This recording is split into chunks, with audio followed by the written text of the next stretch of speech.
লামডিঙত লাখ লাখ টকাৰ বিদেশী চিগাৰেট জব্দ।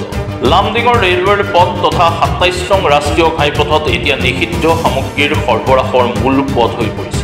শিলচৰ লামডিঙৰ ২৭ নং ৰাষ্ট্ৰীয় ঘাইপথত শুক্ল বিভাগ আৰু লামডিং আৰক্ষীৰ যৌথ অভিযান।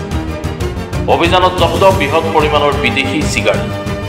শিলচৰৰ সোণাৰীঘাটৰ পৰা গুৱাহাটীলৈ সৰবৰাহ কৰাৰ সময়তেই লামডিঙত জব্দ হয় চিগাৰেট।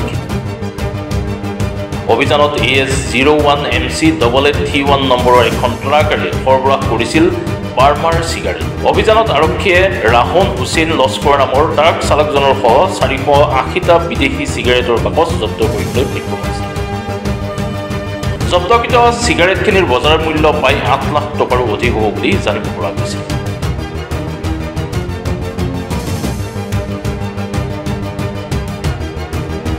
লামডিঙত লাখ লাখ টকাৰ বিদেশী চিগাৰেট জব্দ। লামডিঙৰ ৰেলৱেৰ পথ তথা ২৭ নং ৰাষ্ট্ৰীয় ঘাইপথত এতিয়া নিষিদ্ধ সামগ্ৰীৰ সৰবৰাহৰ মূল পথ হৈ পৰিছে। শিলচৰ লামডিঙৰ ২৭ নং ৰাষ্ট্ৰীয় ঘাইপথত শুক্ল বিভাগ আৰু লামডিং আৰক্ষীৰ যৌথ অভিযান। অভিযানত জব্দ বৃহৎ পৰিমাণৰ বিদেশী চিগাৰেট। শিলচৰৰ সোণাৰীঘাটৰ পৰা গুৱাহাটীলৈ সৰবৰাহ কৰাৰ সময়তেই লামডিঙত জব্দ হয় চিগাৰেট। অভিযানত AS01 MC8831 নম্বৰৰ এখন ট্ৰাকেৰে সৰবৰাহ কৰিছিল বাৰ্মাৰ চিগাৰেট। অভিযানত আৰক্ষীয়ে ৰাহন হুছেইন লস্কৰ নামৰ ট্ৰাক চালকজনৰ সহ 480টা বিদেশী চিগাৰেটৰ বাকচ জব্দ কৰিবলৈ সক্ষম হৈছে। জব্দকৃত চিগাৰেটখিনিৰ বজাৰ মূল্য প্ৰায় 8 লাখ টকাৰো অধিক হ'ব বুলি জানিব পৰা গৈছে।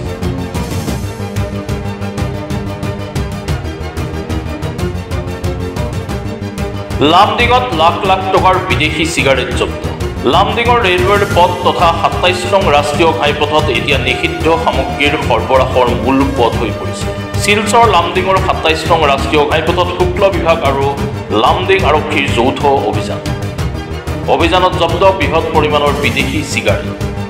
শিলচৰৰ সোণাৰীঘাটৰ পৰা গুৱাহাটীলৈ সৰবৰাহ কৰাৰ সময়তেই লামডিঙত জব্দ হয় চিগাৰেট।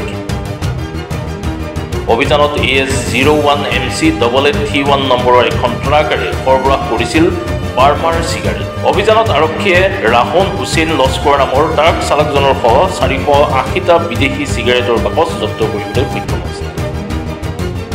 জব্দকৃত চিগাৰেটখিনিৰ বজাৰ মূল্য প্ৰায় 8 লাখ টকাৰো অধিক হ'ব বুলি জানিব পৰা গৈছে।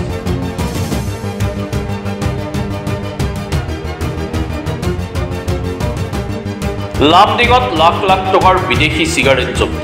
লামডিঙৰ ৰেলৱেৰ পথ তথা ২৭ নং ৰাষ্ট্ৰীয় ঘাইপথত এতিয়া নিষিদ্ধ সামগ্ৰীৰ সৰবৰাহৰ মূল পথ হৈ পৰিছে। শিলচৰ লামডিঙৰ ২৭ নং ৰাষ্ট্ৰীয় ঘাইপথত শুক্ল বিভাগ আৰু লামডিং আৰক্ষীৰ যৌথ অভিযান। অভিযানত জব্দ বৃহৎ পৰিমাণৰ বিদেশী চিগাৰেট। শিলচৰৰ সোণাৰীঘাটৰ পৰা গুৱাহাটীলৈ সৰবৰাহ কৰাৰ সময়তেই লামডিঙত জব্দ হয় চিগাৰেট। অভিযানত AS01 MC8831 নম্বৰৰ এখন ট্ৰাকেৰে সৰবৰাহ কৰিছিল বাৰ্মাৰ চিগাৰেট। অভিযানত আৰক্ষীয়ে ৰাহন হুছেইন লস্কৰ নামৰ ট্ৰাক চালকজনৰ সহ 480টা বিদেশী চিগাৰেটৰ বাকচ জব্দ কৰিবলৈ সক্ষম হৈছে।